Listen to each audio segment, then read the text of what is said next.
അവര് കൊടുത്തതാണ്. തീർച്ചയായിട്ടും അവളത് കഴിക്കില്ല. സത്യമാണ് ഞാൻ പറയുന്നത്. ഇതിന് നീതി കണ്ടെത്തണം സാറ്. എന്റെ മകൾ അത് ചെയ്യില്ല. തീർച്ചയായിട്ടും അത് അവള് ചെയ്യില്ല. അവനെ കൊന്നതാണ്. അല്ലാണ്ട് അവൾക്ക് മാർക്കിന്റെ പ്രശ്നമില്ലവേ ഇല്ല.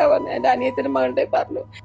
കരയാറാണ് പതിവ്. ഞങ്ങളുടെ അവിടെ വന്നിട്ട് അമ്മായിമ്മ ഇങ്ങനെ ചെയ്യും അങ്ങനെ ചെയ്യും എപ്പോഴും കരയും. എന്നിട്ട് ഞങ്ങൾ പറയും ഡി കുഴപ്പമില്ലടി ശരിയാവും പോകെ പോകെ ഫസ്റ്റ് ഒക്കെ ഇങ്ങനെ ഉണ്ടാവും. പിന്നെ ഞാൻ അസ്സലാമു അലൈക്കും. പാലക്കാട് ആലത്തൂർ ഇരട്ടക്കുളം സ്വദേശി അബ്ദുറഹ്മാന്റെ ഭാര്യ ഹസ്ന ഈ അടുത്തിടെയാണ് വിഷം കഴിച്ചു മരിച്ചു എന്ന് പറഞ്ഞൊരു വാർത്ത നമ്മളെല്ലാം കണ്ടിരുന്നത്. അതിന് പ്രധാനപ്പെട്ട കാരണമായിട്ട് അന്ന് പത്രങ്ങളിലും അതുപോലെ തന്നെ TV മാധ്യമങ്ങളിലെല്ലാം വന്നിരുന്നത് ആ സഹോദരി +2 പരീക്ഷ എഴുതിയിരുന്നു. ആ വരുന്ന പരീക്ഷയിൽ മാർക്ക് കുറയുമെന്ന ഭയത്താൽ വിഷം കഴിച്ചു മരിച്ചു എന്ന രീതിയിൽ തന്നെയായിരുന്നു വാർത്തകളെല്ലാം പ്രചരിച്ചിരുന്നത്. എന്നാൽ ഇതൊക്കെ കള്ളത്തരമാണ് എന്നാണ് ആ ഹസ്നയുടെ പെറ്റ ഉമ്മ ഇപ്പോൾ പൊട്ടിക്കരഞ്ഞുകൊണ്ട് പറയുന്നത്. തൻ്റെ മകൾ ഒരിക്കലും അങ്ങനെ ചെയ്യുകയില്ല എന്നും ഈ ഒരു മരണത്തിന് കാരണക്കാർ തീർച്ചയായിട്ടും അമ്മയും അവരുടെ കുടുംബക്കാരുമാണ് എന്നാണ് പറയുന്നത്. നിരന്തരം ഈ ഹസ്ന എന്ന് പറയുന്ന സഹോദരിയെ അവർ മനോവിഷമത്തിലാക്കിയിരുന്നു എന്നും കളിയാക്കലും കുറ്റപ്പെടുത്തലും അതുപോലെ തന്നെ വളരെ ക്രൂരമായ രീതിയിൽ ആ വീട്ടിൽ അവരെ കൊണ്ട് പണിയെടുപ്പിക്കുകയും ചെയ്തിരുന്നു എന്നാണ് മനസ്സിലാക്കാൻ വേണ്ടി സാധിച്ചത് എന്ന് ഉമ്മ പറയുകയാണ്. അതുകൊണ്ട് ഈ മരണത്തിൻ്റെ കാരണക്കാർ അവരാണ് എന്നും അവരെ തീർച്ചയായിട്ടും നിയമത്തിൻ്റെ മുന്നിൽ കൊണ്ടുവന്ന് ശിക്ഷിക്കുക തന്നെ വേണമെന്നും ഒരിക്കലും തൻ്റെ മകൾ ഹസ്ന അത്തരത്തിൽപ്പെട്ട ഒരു പ്രവൃത്തി ചെയ്യുകയില്ല എന്ന് 100% ഉറപ്പിച്ചു പറയുകയാണ് ഹസ്നയുടെ മാതാവ്. ആ ഒരു വീഡിയോ കണ്ടപ്പോൾ എനിക്കും ഒരുപാട് സങ്കടം തോന്നി. തീർച്ചയായിട്ടും ആലത്തൂർ പോലീസ് അസ്വാഭാവിക മരണത്തിൽ ഇപ്പോൾ കേസെടുത്ത് ഏതായാലും അന്വേഷണം നടത്തിക്കൊണ്ടിരിക്കുകയാണ്. ഇതിനൊക്കെ ഒരു കാര്യമായിട്ട് ആദ്യം പറഞ്ഞിരുന്നത് കാരണം അമ്മ രാവിലെ പണിയെടുത്തതിന് ശേഷം സ്കൂളിൽ പോയാൽ മതി എന്ന് പറഞ്ഞ് ഹസ്നയെ വഴക്ക് പറഞ്ഞു എന്നും അതിൽ മനോവിഷമം മൂത്ത് സഹോദരി കടുങ്കൈ ചെയ്തു എന്ന രീതിയിൽ വാർത്തകൾ വന്നിരുന്നു. ഏതായാലും ഇതൊന്നുമല്ല പ്രധാനപ്പെട്ട കാരണം. ആ വീട്ടിൽ നിന്നുണ്ടായ ക്രൂരമായ പീഡനവും അതുപോലെ തന്നെ മനോവിഷമവും കൊണ്ട് തന്നെയാണ് തൻ്റെ മകൾ അത്തരത്തിൽപ്പെട്ട ഒരു കടുങ്കൈ ചെയ്തത്. അല്ലാതെ ആ മകൾ അത്തരത്തിൽപ്പെട്ട ഒന്നും ചെയ്യുകയില്ല എന്ന് ഉമ്മ പറയുകയാണ്. നമുക്ക് ആദ്യമായിട്ട് ആ ഉമ്മയുടെ ഒരു വിങ്ങി പൊട്ടുന്ന ആ വാക്കുകൾ നമുക്കൊന്ന് കാണാം. അവര് കൊടുത്തതാണ്. തീർച്ചയായിട്ടും അവളത് കഴിക്കില്ല. സത്യമാണ് ഞാൻ പറയുന്നത്. ഇതിന് നീതി കണ്ടെത്തണം സാറ്. എന്റെ മകൾ അത് ചെയ്യില്ല. തീർച്ചയായിട്ടും അത് അവള് ചെയ്യില്ല. ആലത്തൂർ ഇരട്ടക്കുളം സ്വദേശി അബ്ദുറഹ്മാനുമായി 1 വർഷം മുമ്പാണ് അസ്നയുടെ വിവാഹം നടന്നത്. സ്കൂളിൽ ചേർക്കാൻ വൈകിയതിനാൽ 20-ാം വയസ്സിലും അസ്ന +2 പഠനം തുടരുകയായിരുന്നു. ഭർത്താവും വീട്ടുകാരും ചേർന്ന് കഠിന ജോലികൾ ചെയ്യിച്ചും പരിഹസിച്ചും വഴക്കു പറഞ്ഞും ഏക മകളായ അസ്നയെ നിരന്തരം ചൂഷണം ചെയ്തതാണ് മാതാപിതാക്കളുടെ പരാതി. അതാ ചെയ്തിരിക്കുന്നത്. ഈ അവളുടെ ഗ്രാഹ്യ പീഡനം അതിന് മെയിൻ കാരണം അമ്മായിമ്മ. സഹിക്കവയ്യാതെ അസ്ന വീട് വിട്ടിറങ്ങിയെന്നും എന്നാൽ പിന്നാലെ എത്തിയ ഭർത്താവ് അബ്ദുറഹ്മാൻ തിരികെ കൂട്ടിക്കൊണ്ടുപോയെന്നും കുടുംബം പറയുന്നു. എലിവിഷം ഉള്ളിൽ ചെന്നതും ആശുപത്രിയിൽ പ്രവേശിപ്പിച്ചതും ഉൾപ്പെടെയുള്ള കാര്യങ്ങൾ ഭർത്തൃ വീട്ടുകാർ മറച്ചുവെച്ചെന്ന് ആരോപണം. ശരിക്കും അവനെ കൊന്നതാണ്. അല്ലാണ്ട് അവൾക്ക് മാർക്കിന്റെ പ്രശ്നമില്ലവേ ഇല്ല. എന്റെ അനിയത്തിന്റെ മകളുടെ പറഞ്ഞു. പരീക്ഷയ്ക്ക് മാർക്ക് കുറയുമെന്ന പേടിയിൽ ആത്മഹത്യ ചെയ്തതാണെന്ന് വരുത്തി തീർക്കാൻ ഭർത്തൃ വീട്ടുകാരുടെ ശ്രമമുണ്ടെന്നും അസ്നയുടെ കുടുംബം പറയുന്നു. ആ കുട്ടി മരിക്കണ മുമ്പ് തന്നെ ഇവൻ ബാത്റൂമിൽ പോയിട്ട് മൊഴി എടുത്തിരിക്കുകയാണ്. കുട്ടീന്റെ മൊഴിയൊക്കെ എടുത്തിരിക്കുകയാണ്.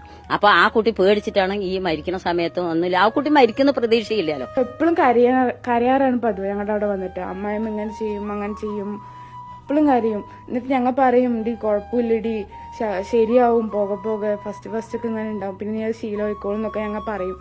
അസ്വാഭാവിക മരണത്തിന് കേസെടുത്ത ആലത്തൂർ പോലീസ് അന്വേഷണം തുടങ്ങി. ഭർത്തൃ കുടുംബത്തിനെതിരെ പരാതി നൽകി കൂടുതൽ അന്വേഷണം ആവശ്യപ്പെടാനാണ് ഹസ്നയുടെ കുടുംബത്തിന് തീരുമാനം. അപ്പോൾ ഈ വീഡിയോയിൽ വളരെ വ്യക്തമായി നമുക്ക് മനസ്സിലാക്കാൻ വേണ്ടി സാധിക്കുന്നത് ഹസ്ന എന്ന് പറയുന്ന പെൺകുട്ടി 20 വയസ്സായ സമയത്തും +2 പഠനം തുടരുകയാണ്.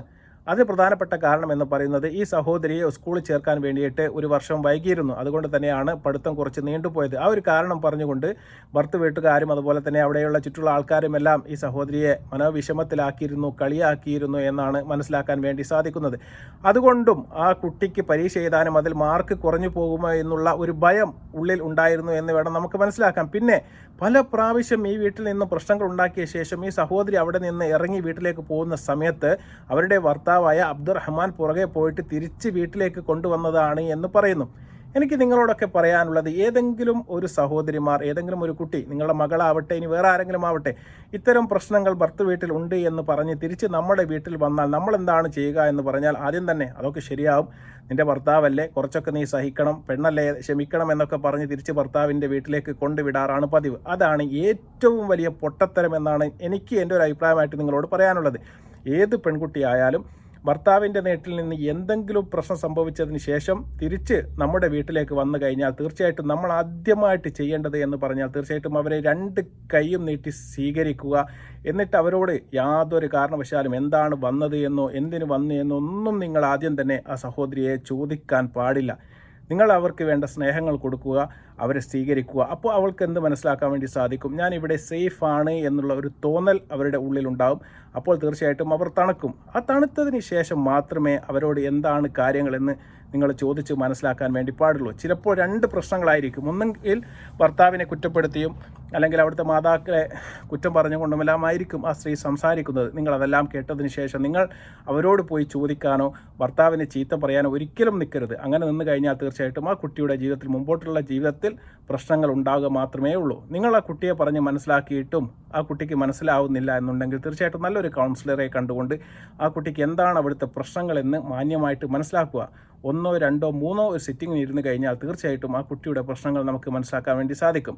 ഇനി അവിടെ മാതാപിതാക്കളുടെ ഭാഗത്താണ് പ്രശ്നമെങ്കിൽ തീർച്ചയായിട്ടും നമുക്ക് അവരുടെ ആ ഭർത്താവിനെ വിളിച്ചു വരുത്തിയതിന് ശേഷം അദ്ദേഹത്തിനോട് ആ കൗൺസിലർ തന്നെ ചിലപ്പോൾ കാര്യങ്ങൾ പറഞ്ഞു കൊടുത്തു കഴിഞ്ഞാൽ തീർച്ചയായിട്ടും അവർക്ക് സുന്ദരമായ ഒരു ഭാവി ജീവിതം ചിലപ്പോൾ കിട്ടിയേക്കാം. അതൊന്നും സാധിക്കാതെ നിങ്ങൾ ആ കേട്ട പാതി കേൾക്കാത്ത പാതി അവരെ ചീത്ത പറഞ്ഞ് തിരിച്ച് വീട്ടിലേക്ക് പറഞ്ഞയച്ചു കഴിഞ്ഞാൽ നാളെ ആ സഹോദരിക്ക് ആ വീട്ടിൽ എന്തെങ്കിലും ഒരു പ്രശ്നങ്ങളുണ്ടെങ്കിൽ ഒരു കാരണവശാലും തിരിച്ച് നിങ്ങളുടെ വീട്ടിലേക്ക് ആ സഹോദരി വരികയില്ല. ഇത്തരത്തിൽപ്പെട്ട ഒരു കടുങ്കൈ ചെയ്യാനുള്ള സാധ്യത കൂടുതലാണ്. അതുകൊണ്ട് ദയവ് ചെയ്ത് നമ്മൾ മുസ്ലിങ്ങൾ പ്രത്യേകിച്ച് 18 വയസ്സ് തികയാൻ കാത്തു നിന്ന് കല്യാണം കഴിക്കുന്ന ഒരു പരിപാടി നമ്മുടെ സമുദായത്തിലുണ്ട്. അതൊന്ന് മാറ്റിയെടുക്കണം. കാരണം കുട്ടികൾ ഒരു 20-22 വയസ്സ് വരെ പഠിക്കട്ടെ, അതിനുശേഷം അവർ ഫിനാൻഷ്യലായിട്ട് അവർ ജോലി നേടട്ടെ, സ്വന്തം കാലിൽ നിൽക്കാൻ പറ്റുന്ന സമയത്ത് അത് കല്യാണം കഴിക്കട്ടെ. അപ്പോൾ തീർച്ചയായിട്ടും നിങ്ങളെ ഡിപ്പെൻഡ് ചെയ്യാതെ അവർക്ക് എവിടെയെങ്കിലും നിൽക്കാൻ പറ്റുമെന്ന് അവർക്ക് തോന്നിക്കഴിഞ്ഞാൽ കല്യാണ ജീവിതത്തിൽ പരാജയപ്പെട്ടാലും അവർ സ്വന്തമായി ജീവിച്ചുകൊള്ളും. അത്തരത്തിൽപ്പെട്ട ഒരു കാര്യത്തിലേക്ക് തീർച്ചയായിട്ടും ഈ സമുദായം ഒന്നുകൂടി മുന്നോട്ട് വരേണ്ടതായിട്ടുണ്ട് എന്ന് എൻ്റെ ഒരു ഇളയ അഭിപ്രായമാണ്. നിങ്ങളുടെ അഭിപ്രായം എന്താണ് തീർച്ചയായിട്ടും നിങ്ങൾ കമൻറ്റായി രേഖപ്പെടുത്തുക. ഈ ഒരു കാര്യത്തിൽ തീർച്ചയായിട്ടും പോലീസ് സത്യം കണ്ടെത്തുമെന്ന് വിചാരിക്കാം. ഈ ഉമ്മയുടെ കണ്ണീരിന് തീർച്ചയായിട്ടും ശാശ്വതമായ ഒരു പരിഹാരം ഉണ്ടാകട്ടെ, അതിന് പഠിച്ച തമ്പുരാൻ സഹായിക്കട്ടെ എന്ന് മാത്രമേ എനിക്ക് പറയാനുള്ളൂ. വീണ്ടും നല്ല വീഡിയോയുമായി വരുന്നവരെ നന്ദി, നമസ്കാരം.